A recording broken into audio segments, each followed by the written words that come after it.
Welcome to the Payments Leaders Show. I'm your host today, Adrian Evans, and delighted to have Steve Hoban, who is the CEO of Attender, as a guest today. Steve, welcome. Hi. Well, Adrian, thanks for having me. Looking forward to conversation. Absolutely, absolutely.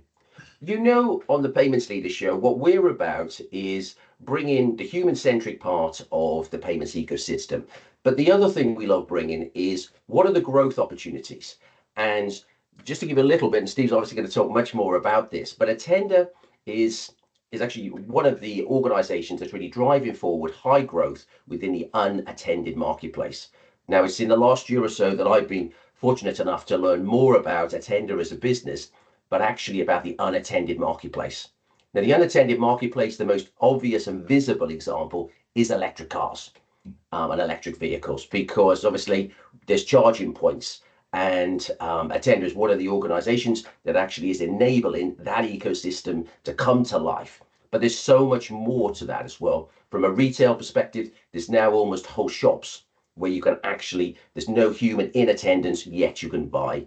And the overall macro piece for me that I've hit on this and from the white papers that Attender has shared is there is a drive and a trend and a shift where people want to transact, but not necessarily with that personal service. So that's a big shift from where we've come from. So without further ado, Steve, I wonder if you could tell us a little bit about your background and your role at Attender. Yeah, sure. Thanks.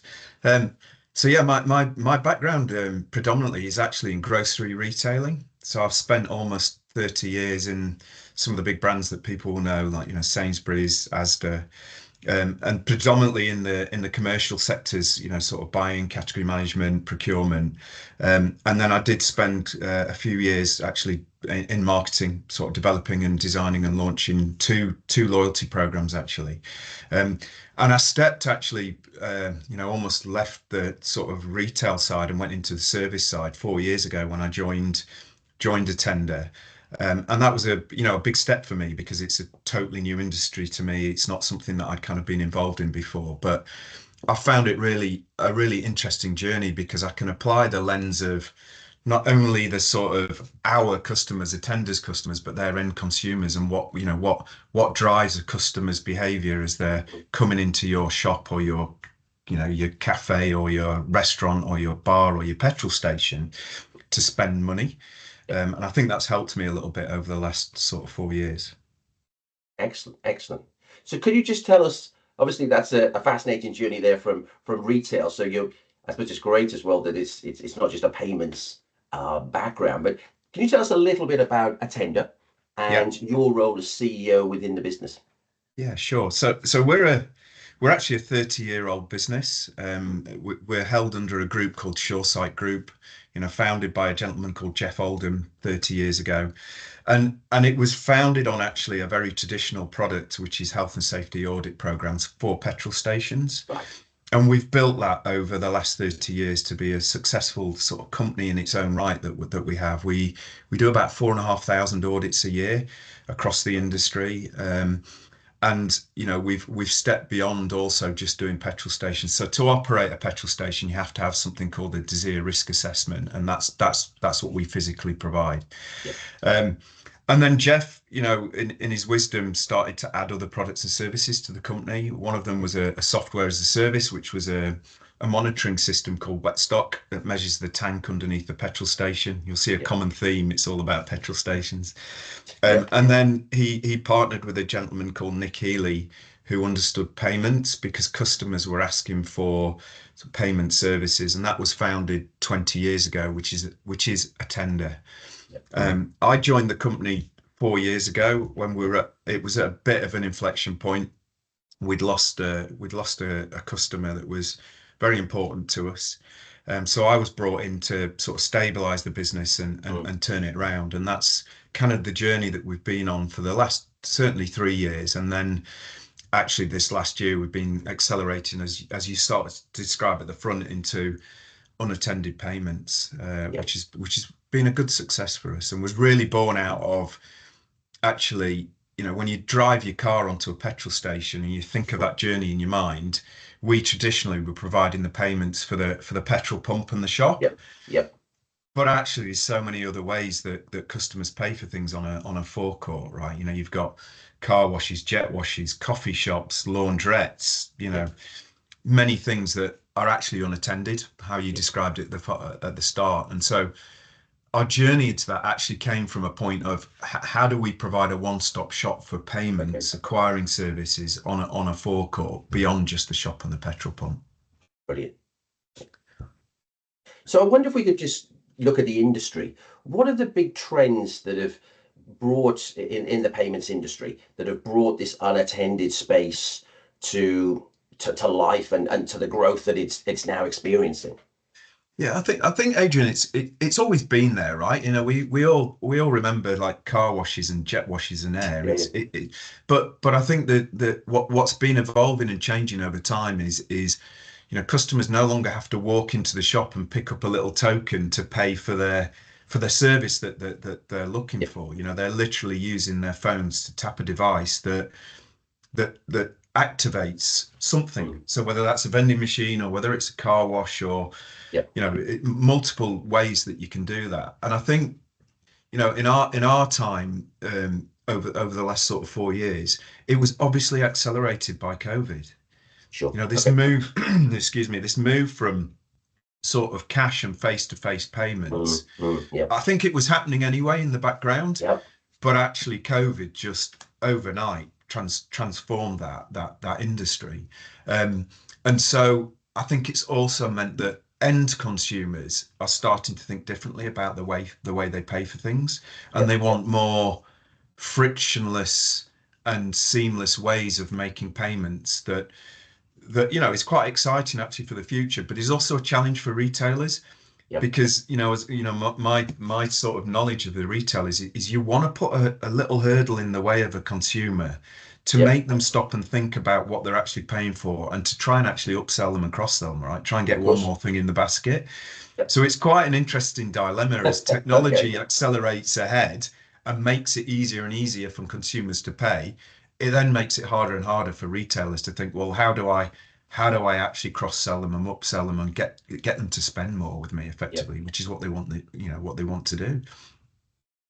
So what I'm hearing there is obviously the technology's been in place for a long time, but I think as we many of us sort of acknowledge across the industry, contactless really accelerated as a function of COVID. It's fascinating what you're saying. I was talking to a retailer only the other day, and he sort of said something similar, which was actually frictionless.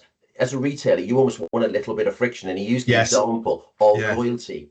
And he Yeah. said, we've got the ability to actually just tap in one go. I don't want tap in one go. I want to say, there's your payment. Now here's your loyalty card. Look what's happened. Look how much money you've saved. Yep. I Yes. want that registered Yeah. psychologically. So it's fascinating to hear a very much a I suppose you've got a great combination of a merchant background, a retail background, and a payments background. Any Yeah. thoughts on the loyalty piece there? Oh, 100%. But it's interesting as well because there are consumers who do not want to get out the car and walk into a shop and buy something. They just want to pay and get off and go, right? And it's the same in other retail environments. They're on a mission. They're in there. They want to buy, I don't know, their packet of chicken or whatever it is and get out the shop. And they don't want that friction in it. And they will therefore start to choose the retailers that give them that as a choice. Yeah, yeah, yeah. So actually, there is this community of consumers that want it. So for me, it's not about moving every end consumer into this purely Okay. frictionless piece. It's about giving choice.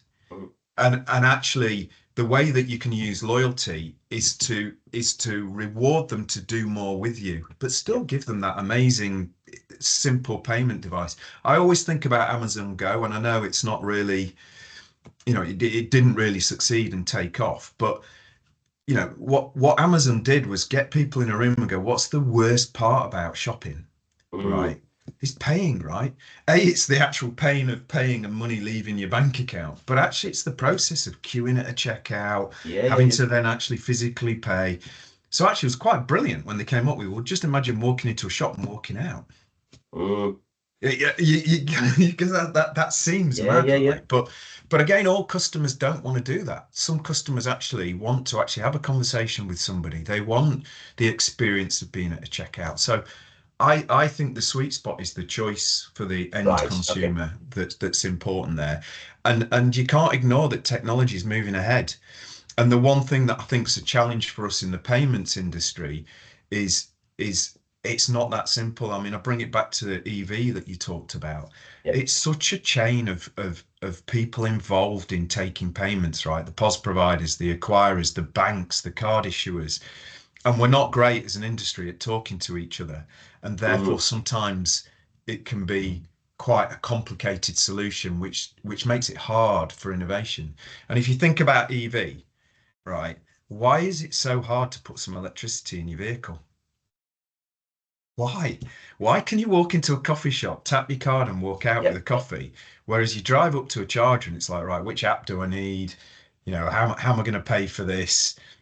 And I think I think it's because the sort of the hardware of plugging in all these things is moving ahead with the government giving these deadlines of when you have to have things done, but the payment side's not quite there yet, and we're all working a little bit in silos.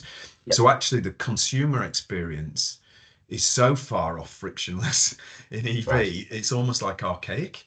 Yeah. Yeah. And I think there's lots of um, opportunities for improvement in that payment space. And some of the sort of conferences and things I've been to recently, at Pay 360, a lot of people were talking about it's really clunky in EV. Doesn't need Yeah. to be though, right? It Yeah. shouldn't Yeah. be. Excellent. Yeah. So I just wonder if those two opportunities, do you see those as the two large opportunities there? I know they're not, but in terms of growth, significant growth there with electric vehicles, and then also the unattended space. Perhaps we just talk about the industry. What do you see as the growth rates in those two areas over the next sort of 4 to 5 years or so? Well, I think EV is obviously going to be exponential. It's building very quickly now, and it's going to explode. I Yeah. think the payment journey on that's going to be really interesting as as it starts to gain sort of critical mass about Yeah. how are consumers really going to pay and where are they really going to charge? Because there's lots of different theories out there at the moment around, is it going to be hubs where Yeah. people go work and, charge the car? Or is it frankly going to be in the places where they dwell the longest naturally? So Yeah. at home, at the supermarket, at Yeah. shopping malls and cinemas and things like that. Um, and what will the future of sort of charging look like in the future in the Mm. next sort of 10, 20 years? It's probably beyond our imagination, but will it be you actually plug your car in, or will you actually be charging in lanes as you're driving along the motorway? Wow. Okay. Who knows what that will look like. But the one I guess truth is that the the requirement for buying electricity for vehicles will explode in the next it's exploding now, Adrian, right? Right. Okay. But it will definitely change and evolve. And I think that at some point in the future there'll be again choices. It won't all be electricity. Maybe it'll be, synthetic fuel. So you're still putting a liquid in an engine. Maybe it's hydrogen, but it'll be a mix. Yeah. I think is what I think it will be. And then on the unattended, I think that is going to, you know, really start to accelerate beyond Mm. what we're thinking as well. So, at the moment, you think of unattended at the moment as like vending machines, Yeah. self-serve at sort of car washes, jet washes, air washing in the mobility sector. I'm talking specifically, but I think beyond that, you'll get at places where you can pay for food contactless, right? Yeah. And you'll be able to choose your meals contactless. I mean, I don't know whether you've seen it yet in some of the restaurants. They've got the kind of robotic waitresses that are coming out. I can Really. imagine you'll actually be ordering your food as you can do now on your QR code at your table, and then a little robot comes out and serves you, and you actually tap the robot and pay the robot rather than Yeah. sort of Yeah. Yeah. checking out. Even if you think about hotels, it's kind of like, why do you check in and check out of a hotel? You can enable a key on your phone and actually pay from your phone. And think of Amazon Go. We basically said you could walk into a shop and walk out without Yeah. steaming to meet someone and pay. Why can't you do that in a hotel, Yeah. Yeah. for example? So I think there'll be a swing towards less and less customer service face to face, if you like. And then, as is always natural in the world, there'll be an outcry of I want to speak to somebody, and it will kind of address the balance. You know, Okay. there'll be a big rush to like let's do more and more contactless, and then actually people start to go, actually I quite like speaking to somebody about when I order my food because I don't want the cheese and I want to talk to them about what cheese it is on my burger, for Yeah, yeah. example. So I do think there'll be a like a tidal wave of growth, and then it will sort of balance back Mm, and settle back a little bit. yeah. But that brings, you know, the conversation around how do we all get joined up across the parties of Mm, payments? Because again, I mean that may be a silly example, but that tapping the robot that's just served you your dinner, you know, who's providing the POS? You know, what's the gateway in there? yeah, Who's the acquiring provider? yeah. Is it all integrated and connected like a relay race going? And how do we get faster and better at doing Mm, that? And it's difficult, isn't it? Because we're competitors as well. yeah. So, you know, it's how do you keep that competitive advantage, but also simplify where you can. Mm, So it's not easy. I'm not saying it's easy, but you know, I think what we're trying to do is start those types of conversations and yes. figure out where's the common ground that we can have a good conversation about how to improve Mm, without stealing value off each other, if you like. And I think that's the interesting piece for the future.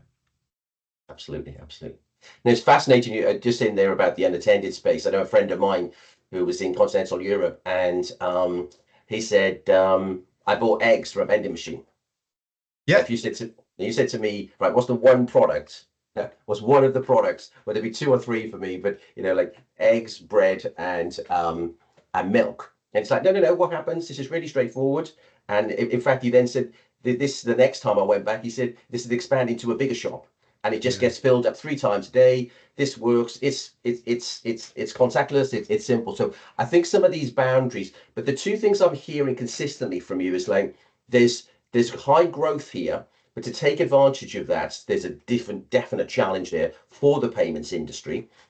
It's coming, but the other thing as well, it's like not everybody wants that sort of far end of this, and no, actually responding to this effectively to what different consumers want is the important thing. 100%, Adrian. And I think as well our sort of added um, sort of challenge within that conversation as well is what our customers want. Yep. So you know we're obviously serving a business that serves the end consumer, and it's what infrastructure they've already got in place as well, right? Because again, these sort of the innovation that's coming comes sometimes at a cost to our Yes. customers, Yep. and you know times are hard, right? So it's like you know, where can they afford to invest? Yep. Um, and obviously with innovation things are usually more expensive, so we try and strike a balance between showing what we think is coming Okay. and then kind of showing them the steps of how to get there. I mean, we're talking to an interesting business at the moment in Europe, which is, you know, you can drive onto the forecourt, enable the petrol pump yourself from your car. So Yep. you don't need the guy in the kiosk to kind of go, I'll switch on number 4 for you. You can enable the pump from your car, Yep. fill up your car, and then from your sort of screen, your in car screen, sorry, you enable the pump, Yeah. Yeah. fill up your car, get back in your car, click pay, and drive off. Yep. And that technology is there now and is actually being used in some European countries. And then number plate technology as well, you know, Mm, is also another, which we have here already, right? But it's all prepay. So like the car parks, you can clearly sort of book and prepay for your car park, and then it recognizes your number plate, lets you in, lets you out. So it can't do the variable payment yet, but that technology's there. So there's yep. lots of sort of interesting innovations that come for the future. And then, you know, at the event that we hosted the other night, the ThinkTin, you know, we're talking about telematics from vehicles, Yep. and that really being the next data set that we can use. And interestingly, I was talking to somebody recently who works in councils actually, and their biggest challenge in the big cities is about car park space availability. Yep. And it is frustrating, right? When you go to a big city and it's like all the car parks are full. Yeah. Well, the car park, um, if you get the technology's there now from your vehicle to talk to a central space that knows Yeah, where yeah, your vehicle is, right? yeah, And so if you know there's 300 spaces in a car park and you can see 300 cars in there, it's full. But you can yeah, then get into dynamic pricing. yeah, So maybe park half an hour further away from where you're wanting to go because you're prepared to walk, and you'll get a cheaper price because they've got yeah, spaces. yeah, yeah, Whereas the yeah. one right next door to where you want to be has only got 2 spaces left. So pricing goes up a little bit. Got it. So there's all these sorts of things that are sort of coming down the line as well, which I think is quite exciting for customers and consumers. I mean, how convenient is that you can Yeah, see a car parking space in the middle of Manchester, and know what price you're going to pay, yeah, and know yeah, that it's available. got it. And there's no reason why that can't happen today because the telematics is there in the car. Yeah. It's just joining the dots. Now it's just fascinating. I suppose it's a great use of ultimately big data. Yep. Yeah, And actually bringing big data to a practical perspective, and also bringing again choice. The choice is, well, actually, I know I want to go premium because I want to be right next to where I want, and I don't want to walk, and I'm prepared to pay for that. But that price discrimination is again, yeah, the consumer is owning the price discrimination rather than having that imposed on them. I think the exactly. fascinating one you just mentioned as well is also about what the retailers think about that, the fact that you're not going to get out of your car, because we all know, or in retail anyway, we know actually we want footfall going in 100%. in Yeah, store because yeah, they're going to pick up I don't, snacks or drinks or whatever it may be, and the margin we know is significantly higher on those than what it is necessarily on fuel. So I suppose a lot of this, especially for your customers, is about, I suppose, the balance and the mix, is it? 100%. Yeah, but that's where the loyalty program comes in, right? Because you Right. link your loyalty program, and it pops a message up on your in-car screen and says, "We notice you're low on car wash, on screen wash. Come in today and you'll get 5% off or Got it. 10% off or whatever." So you can influence the customer still and make the payment Okay. seamless. But I think it's just that we're so used to, are they, we yeah, I actually think that's more powerful, that you can personalize and get information to a consumer than actually rely on them having to get out the car and walk into the shop, which is a Yeah, it's true. grudge, It's a step right? But if beyond. if Yeah. you can see a need that they've got and actually go, well, come into the shop and get this, and they can still pay from the car, right? Yeah, They yeah. just pick it up and walk out. Amazing. It's suddenly become so much more convenient and so much easier. But I fully, having lived in that industry, sort of in the Yeah. retail side for almost 30 years, I get it. It's a difficult balancing act to get right. But again, there are customers that will choose to go somewhere that gives them that easier option. Yeah, yeah. And again, your loyalty data will tell you who they are. So I only just thought of that. You're reducing transaction costs as well, because Yeah. just a screen wash example, it's a bit like a garden centre. I don't know, picking up bark chippings or whatever that may be. It's actually, I don't connect with somebody. I paid for it. I picked it up. I put it in the back there. So I think there's so many possibilities here. I wonder if we could come back to Attender though, in Yeah. terms of your business, and who are your customers, and what are the priorities with where we're driving the business forward. So our core customer is the fuel forecourt sector. Yeah. And that's what Does we that include was. major multiples as well though? Yeah.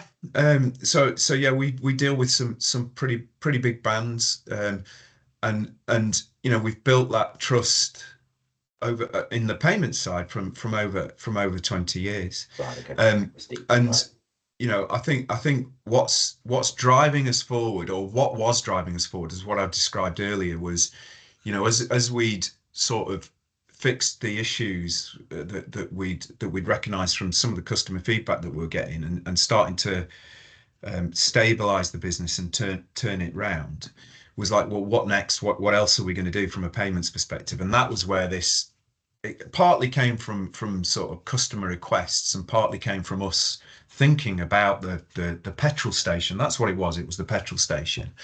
Was all these different opportunities for our customers to take payments, and it naturally turned to all those payment types are unattended. And our customers were saying, but we just do acquiring, Adrian, and Yeah. so we don't provide the hardware and the POS, but But our customers were saying, well, if you are going to get into unattended, we don't just want acquiring, we want the hardware, the device that you tap your phone or your card against as well. Yep. So we formed a partnership with a business that provides the hardware. Yep, It's a really good quality product, and our intent there was to provide that one-stop shop for our back book. And it's quite interesting. Our first success into the unattended payment sector was not in fuel, actually. It was in retail with a big brand in their back office. Yep. So like the staff canteens, the distribution centers, their vending machines in there. And we started there.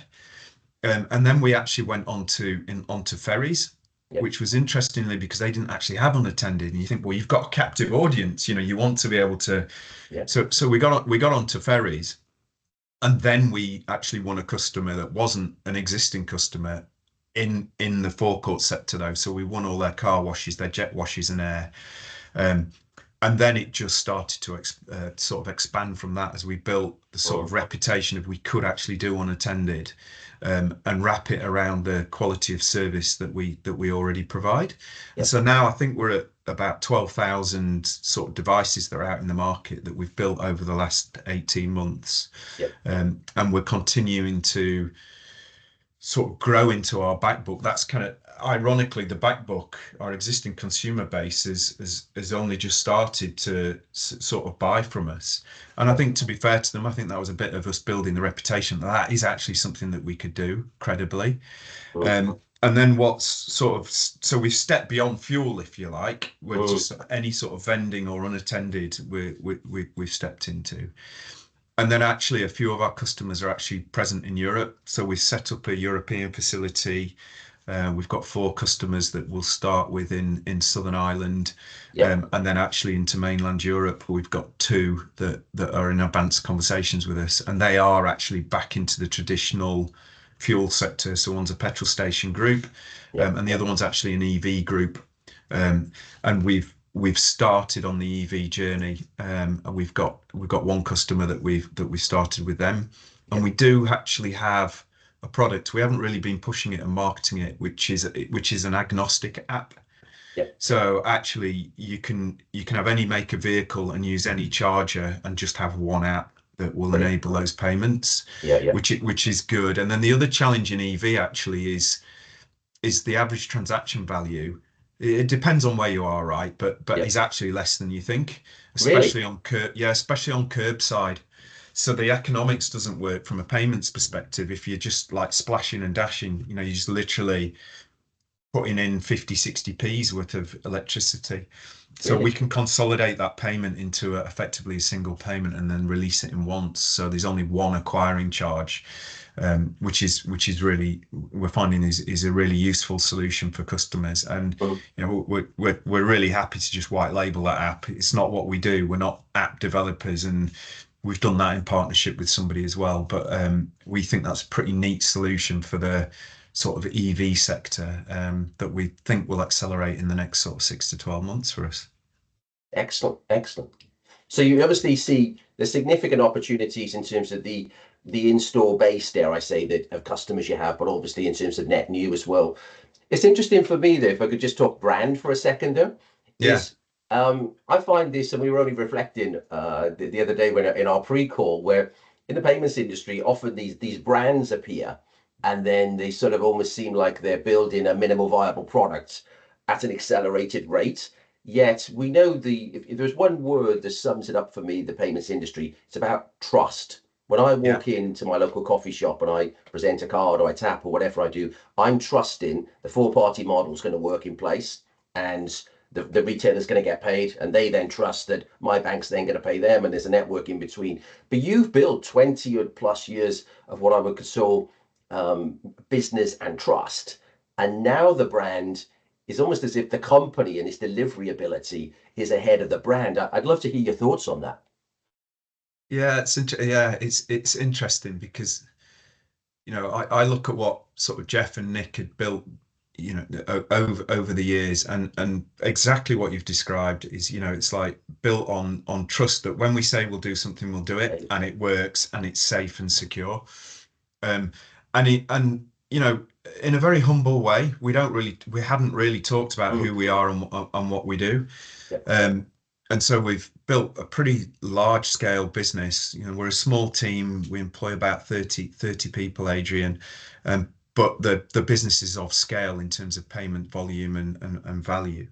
And it was one thing though that you know, when I joined, you know, and I reflected on the team, is that our confidence in talking about what we do was Yeah. was not really there, and we didn't feel we needed to, and it wasn't really necessarily about bragging. I actually called it telling our stories better. Yeah. And so, you know, one of our pillars for growth was effectively marketing. It's about Yeah. who we are and what we actually do, right? Because the business are built on kind of word of mouth of the industry, and you can only go so far on that, right? And you know, whilst you've engaged with our company over the last months and so, and you've sort of listened and seen the trust that we've built. Yeah. When you go into new customers, they don't know that. They're like, who, you know, who are you guys? And really, you know, are you who you say what you are?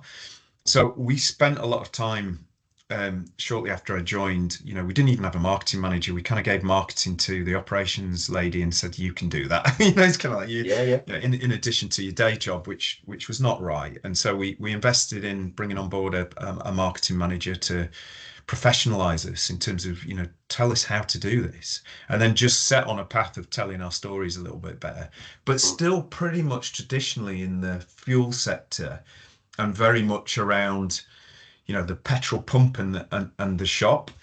And our thinking has changed this last, I'd say it's the last 6 months, where actually we need to start to talk to the industry, because again, when I say the fuel shops and the fuel sector, I mean literally we were going to trade shows that had petrol stations at it, and what we weren't doing is talking to our industry peers, or actually some of the service providers that we work with, you know, like the Visas, the MasterCards, all these guys that are important in that relay race of payments. They knew operationally who we were at an operational level, but actually some of the people that we needed to be talking to help influence some of the change that we wanted didn't know who we were. So it's been something that's felt, I think, a little uncomfortable to the broader team about actually we need to put ourselves out there. And again, it's not about bragging. It's literally, here's who we are, here's what we do, and here's what we need to continue to grow. And here are the exciting things that we think we can work together on. Was missing in that sort of industry. So we have been doing that, and you know, we've been pushing it hard this last certainly 3 months. You know, a tender is actually a rebrand. We were Shoresight Card Services, so we've rebranded because, you know, we wanted to sort of break out from just being this humble business in the Northwest to actually we're a meaningful player in the acquiring and payments industry, and we've got a voice that we think can add value to end consumers and our customers, and even some of the, you know, some of the guys that we work with in our chain in terms of helping all of us grow better. Absolutely. No, it's fascinating for me, and I suppose I work with a lot of companies, and usually I think if you can get the product delivery and trust you have and your brand perception meeting, that's the ideal place to be. It's almost like an intertwined rope. It's really strong. Whereas there's many organizations out there who have very, very strong brands, and then for various reasons it doesn't work, it doesn't deliver, and that's why I'm so engaged in the industry. Sorry, in your company as well, because you're able to do that. And I love that as well. You know, very privileged to come to your recent event and workshop, which was just one of the most engaging events I've come across. But to me, it didn't surprise me, but like, it was whom was in the room. You know, it was obviously a private event, but sort of some of the largest car manufacturers on the planet actively engaged and engaged with you, and you know, you had trusted relationship and partners, and some of the largest gateways and various things in the world as well actively engaged. I call it understated elegance, Steve, but I'm not sure whether you've got words for it. But I think that's great that the brand and the product delivery can meet together and enhance from there. Oh, thank you, Adrian. Yeah, and you know what? If honestly, if 4 years ago we'd said we were going to be able to do that, I think the confidence in the team we'd be like, well, no, you know, we're Shoresight. Here's what we do. and so I was quite proud of that, actually, that, you know, and it was pushed by a by Matt Oldham, who really pulled that whole event together, because Absolutely. he could Great see job. that we'd got the expertise, we'd got the vision, we'd got all the pieces were right. We just needed to get the right people in the room, and actually not to be shy. So I did. I was quite proud of that event, and I'm proud of the team that actually we were at that point, and we've got ambitious goals for the next 5 years that we're working hard on at the moment, and we need those guys in the room to help us get The there. advocacy. Yeah, yeah. Yeah, Well, yeah. the people decided to do that On on a a Monday cold Monday night. night, and Yeah, they yeah, wanted to come and spend time with the come and spend with you and your team. yeah. So I'd love to talk about culture, and leadership and people. So I think that's really important. And again, I'm just going to sort of state this first of all. I've just noticed when I engage with anybody in your business, there's this, dare I say, sort of understated realness and authenticity about the Mm. organization. I said there's not this oversell, etc. So what, and that comes from the leadership and from the people as well. So tell me more about your leadership style, and then perhaps then we could go in into the culture of a tender in more detail. What are your leadership principles, or almost your framework that you try and operate by, Steve? Yes, I think when I arrived in the business, I mean, the first thing I did was just spend a lot of I mean, firstly, it was a totally new industry to me. I had no clue what a payments was, because again, on the retailer side, this is a challenge for us as an industry to some extent. They don't care as long as it works, right? As long as, to your point, it's always on, it's safe and secure, and Yeah, everyone gets paid in that chain. You're only really having a conversation with a consumer, a customer, if something's going wrong, right? yeah, They, you definitely. know, and Classic payments, classic payments. yeah, exactly. Um, so I spent a lot of time listening from my own personal, like, crikey, what is this? What are the products and services that we provide? I needed to get up to speed, but also to listen to what the team, because they had a lot of things to say around, how we could improve, how we could get better. Um, and I think that's one of the things I try and bring to teams or businesses I'm working with, is this encouraging sort of cross-functional ability to talk to each other and work together and play together. It's almost like, if you think about a Premiership football team, I likened us a little bit. We were in the Premier League from a football position, and I think we had a brilliant goalkeeper, great defence, great midfield, great attack, but we just weren't talking to each other. Yeah, yeah, yeah. So the speed of passing the ball and actually the ability to win and score goals was lacking, not because the talent wasn't there, but just because they weren't passing and playing and working together as well as we could. So I always try and encourage a sort of spirit of openness, and encourage people to share what's going on within Yep. each team, and admit failure where it's going wrong. And it's not a kind of like, oh, you're doing things wrong. It's actually, there's a learning there, isn't it? When things go wrong, it's because there's something that we can learn from it. And then, as importantly, celebrate the successes. Okay. So, I try and make sure that the team are having fun, that when we do things well, we catch people doing them well, and don't wait for a company catch up or whatever's going on. You catch them In the in the moment, yeah. now, sort of say thank you, and sort of celebrate what they've achieved.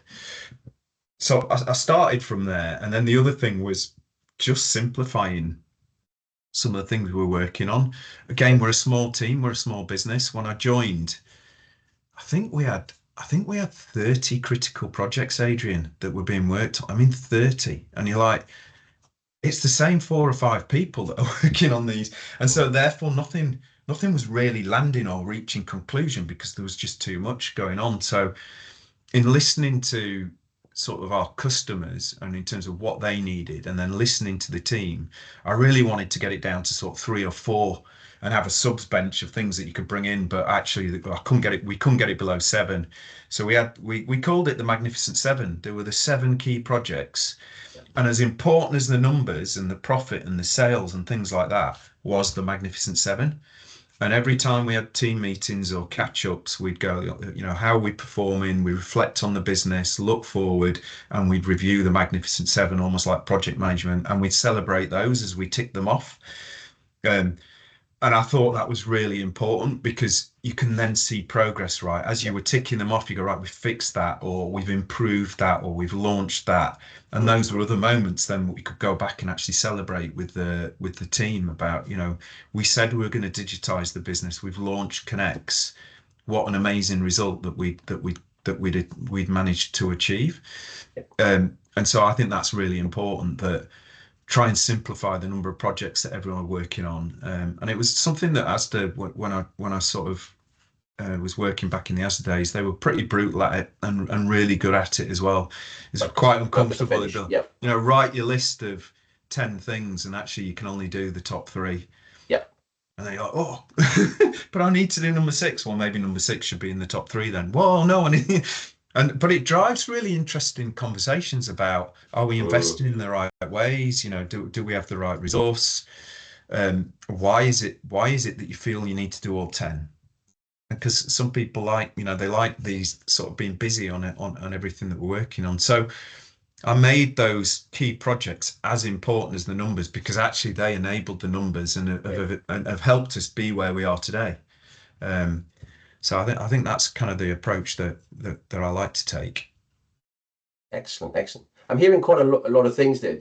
For me, I'm hearing about creating a safe environment where mistakes are not just allowed, but as genuine learning opportunities, but also a growth in confidence.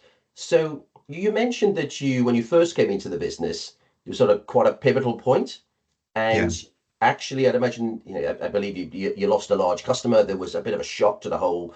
How did you? Because there's a number of ways you can come in and deal with that, isn't there? As a CEO, you can come in and go, as unfortunately many do, come in and go, well, it's got to be somebody's fault. Yeah. We must allocate blame, and I've got my finger out here pointing away here. It sounds like you took a different approach there that ultimately led, well, I've witnessed it, is actually the team feeling more confident than actually before that. I wonder if you could describe that a little bit. Yeah, well, what I observed was, well, I listened to why the customer left, and honestly, I couldn't criticize them for leaving. Okay. And part of them leaving was a little bit of shame on us. We hadn't explained, it's this confidence thing. We hadn't really explained who and what we actually did for them. Right.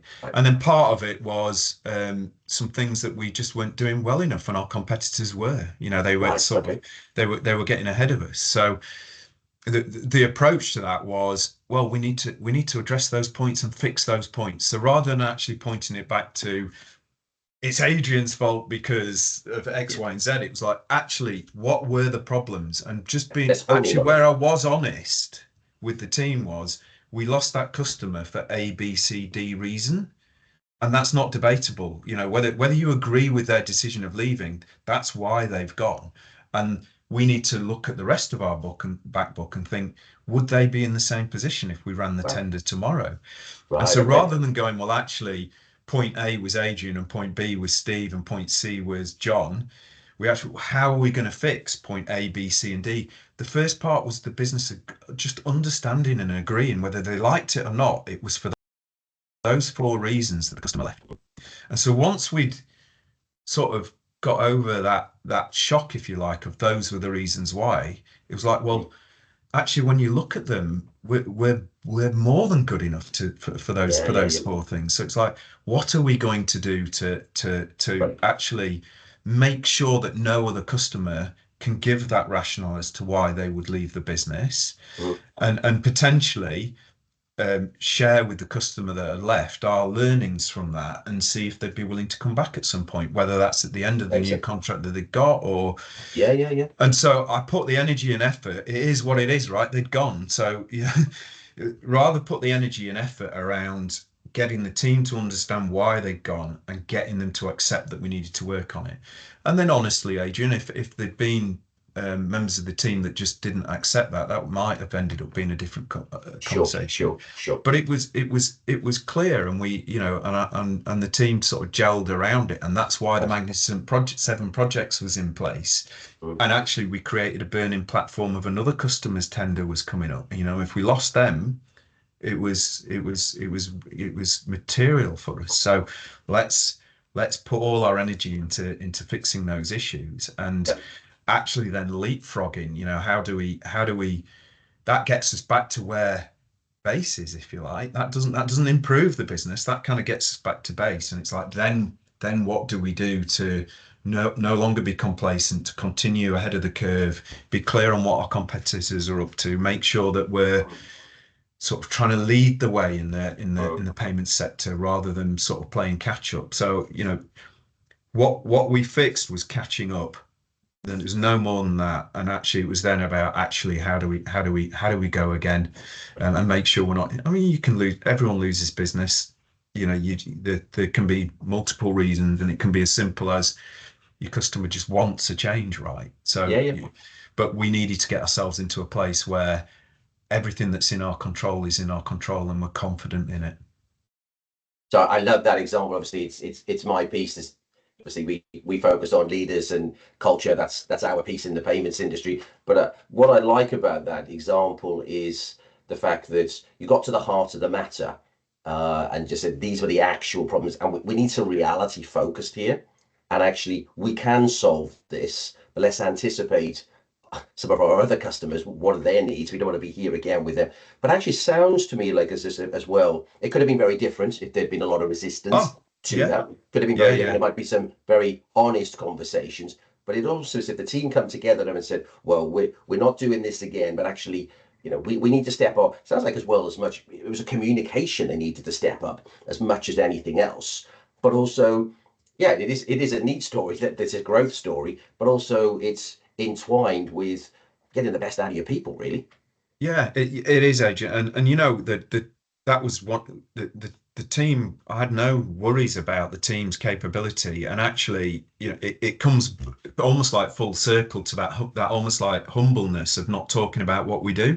Yeah, It actually unlocks some real nuggets within the yeah, team yeah, yeah, yeah, where you could actually start to talk about, well, we actually know about this as well. And it's yeah, yeah. just it had been hidden in somebody's sort of brain, But and not, you know, not deemed as sort of valuable as potentially a new product and service that we could be yeah, yeah, talking about. And yeah. actually, we started taking some individuals to meetings that hadn't been taken before, and they're like real diamonds because they've got this 20 years worth of experience, and the fuel payment sector is quite complicated with all the different fuel cards and all the different integrations and things that you need. Yeah, yeah, yeah. So it ironically became some, I think, quite exciting opportunities for some of the team members to actually sort of Well, shine. Yeah, yeah, yeah. Yeah, I think it's that. It sounds to me it's like that deadly combination where you actually gave people the autonomy to step up, but autonomy is one thing. Accountability combined with autonomy, I think it's a sort of deadly combination within business. yeah, yeah. One, where one without the other. Brilliant, brilliant. Mhm. So where's obviously we've seen the opportunities within the industry. We've seen sort of significant drive from government as well when it comes to electric vehicles. But again, I think that might be in the car side, but obviously bigger vehicles, it might be a different type of fuel, etc. But where's a tender then heading over the next sort of 2 years or so? What's the focus for the business? You've got this great culture that that's built on decency and lifting people as well to do their best work. But where's the business heading? So our sort of 3 to 5 year goal, if you like, if we were having this call in 3 to 5 years time and you were saying, right, describe the business to me today, Yeah. we would be tripled our revenues. That's Okay. that's that's the sort of goal that we're shooting for. With that, we probably will have doubled our sort of transactional volumes that we're working on. 50% of our business will be from Europe, Yeah. and the mix of that business will be sort of 50% in unattended in Okay. unattended payments. And we actually classify, Adrian, that EV sits within unattended because that is what it is. It's an unattended payment. Excuse me. The team will have grown significantly. We don't plan to move from the northwest. It's kind of like where we were born, and we're sort of proud of being up there. But the business will have more payments experts in it Yep. than we have today. And also, you know, a significant increase in spending in marketing and sort of telling our stories more Yep. strongly.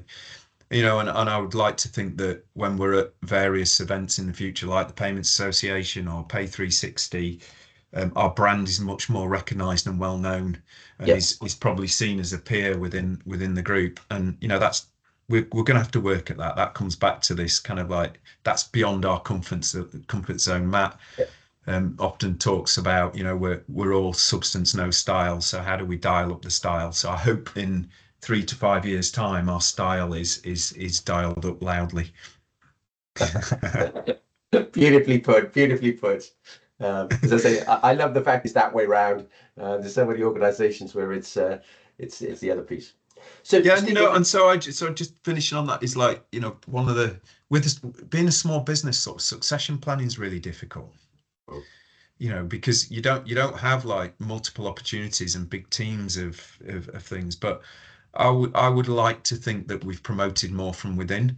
You know, yes, we've been through a period, excuse me, we've been through a period of having to bring in some expertise yeah, because there are gaps in the team, and we didn't have the luxury of time of sort of training and developing and upskilling people. But I am proud that one of our customer service agents has just moved into the sales team and is brilliant. working on the sort of CRM side of the business, and I think she's going to absolutely fly. So again, in sort of 5 years' time, It's I'd more like likely that to to say be sort yes. of an answer that, you know, we've been able to sort of give people opportunities within the business if they want them to grow, and then Yep. we have started to invest in sort of like an apprentice program. So we've got one apprentice that we brought on board at the moment. I'd like that to grow as well. You know, I think back on my own career, and I started out as a sort of management trainee in Sainsbury's, Yeah. and had such a brilliant sort of program and Grounding. Yeah. Yeah. learning bed. And all right, I'm not at Sainsbury's, so that was quite an investment for them to invest in me. But I hope there's somebody in 20 years' time looking back, going, wherever they are, they're looking back and going, I started out my career at Shoresite and had a good, almost like lift up into whatever industry they end up in. I think that would Yep. be great if we can get into that place. Brilliant. Brilliant. Steve, normally in this situation, this is where I summarize, and yeah, I've got so many notes or thoughts in my head. I wonder if I could just summarize some of the things we've discussed today, if that'd be okay. Sure. Yeah. I think first of all, I think what's exciting about first of all, the unattended space as an opportunity across the payments industry. It's one of those quiet spaces as well. It doesn't get the headlines. Yet when we look at electric vehicles of all descriptions, there's only that's just going to be an accelerated level and a catalyzed Yeah. level of growth. And Yeah. also then when we look at that trend where there are customers, not everybody, but there are customers who want that frictionless experience and they want to get on with their life, and shopping's almost in their way. And the opportunities both of those present are significant. I think the other thing I've very much heard from yourself is very much how the first of all Shoreside business and now the Attender business, which is obviously the payments arm of Shoreside, has actually come about. It's come about by building a real business based on 20 to stroke 30 years of delivering exceptional service and the products and the on the promise to an industry, which is built on, I can keep on thinking of a wall of bricks here, actually effectively well built, Yeah. which allows many businesses, and I guess it's a lesson for many businesses, that allows you to then amplify and talk about more because you've got a strong basis. I think one of the big learning curves for me is excited by the opportunity, not just by in the UK and Europe, but also almost how this come about. You coming into the organization and actually at a real critical point and saying, hey, we could turn left here or we could turn right here and this could go wrong. But let's ground ourselves. Let's have some honest conversations. Let's understand the facts as to, and let's listen to the customer. We can agree with them, we can disagree with them, we can do whatever we like. These are the ABCD and reality of why they've decided to move away from us. And we can shore this up over here. But also I like the fact that you as the CEO were open, you were curious, you wanted to listen to people, but also ready for the fact as well, if it had resistance there and people weren't ready to learn and move forward, then there might be some different outcomes. Fortunately, it's led to the business saying, hey, let's have a, let's let's focus on the future, but let's focus and finish and deliver. But I love the sort of Pareto piece as well, which is, let's not have a laundry list of priorities. Yeah. They're not a priority. Yeah, so let's hone in and focus and finish. The other thing I was hearing as well was just very much about the culture of the organization, the fact that you're very proud of your roots, but also let's build on those and let's create greater opportunities across the business and take that forward. And I would just say how you engage with the industry as well.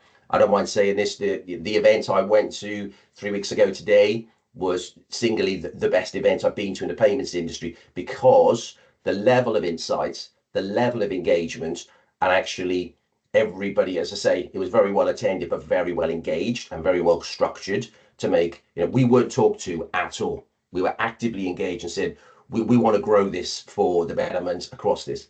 But the big challenge I'm hearing is, you used it like the relay race. The relay race across of what looks quite simple, which is actually getting electric into your vehicle. It's not joined up yet. I'm sensing optimism from you, which is that I think the payments industry has been here before, where we've even been competitors, but we've been able to collaborate and bring things together.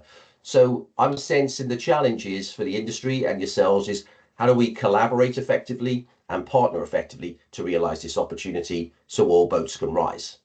Yeah, great. I mean, great summary. I mean, it's true though, isn't it, Adrian? If you rewind the clock even 10 years maybe and said actually people will be making payments from the phone like normal, it'll be ingrained in everyone's everyone's daily life that they'll just tap their phone, or actually you'll be able to enable a car wash and not have to go and get a little plastic token out of the thing. You'd have probably said no, that's it's not going to happen. So even in the last sort of 10-20 years it's leapfrogged, and that's only technologies. I can't remember who I heard talking about how fast the increments are getting. If I'm describing that, I don't think I'm describing that very well, but the only truth is technology is getting faster, and therefore payments are going to evolve quicker. But to your point, the industry's been through this before, so it will happen. EV is new, is still relatively new, obviously 5 years old plus, but it will get better. And it will come from end customers' demands. They'll just get so unhappy with sort of the payment process that sort of the crowds will sort of shout for better payments, plus competitive advantage. Yep. I mean, those sort of spaces where you can literally rock up, tap your card and leave without having to fiddle about on your phone, downloading apps and plugging different things in, are the ones where people will start to just naturally, is there an Adrian charger around the corner? Because I'd rather go to them because they're just so much easier. So it will naturally start to happen quicker. So yeah, I think the future's bright on payments. I think it's exciting. There's so many things that are coming that we probably can't even think about, Adrian. I mean, there's things that we can't maybe conceive at the moment, which will be very different. And I think it's a very bright future for the industry. Excellent. And if people want to find out more about Attenda, where should they go? They can visit our website, attenda.io. Yep. Or of course they can email me, Steve Hoban at attenda.io as well. Excellent. Well, Steve, thank you very much indeed. I too share your optimism based on trust and delivering on trust, which is the way the payments industry always works. So amazing. Thanks for your time today. Thank you.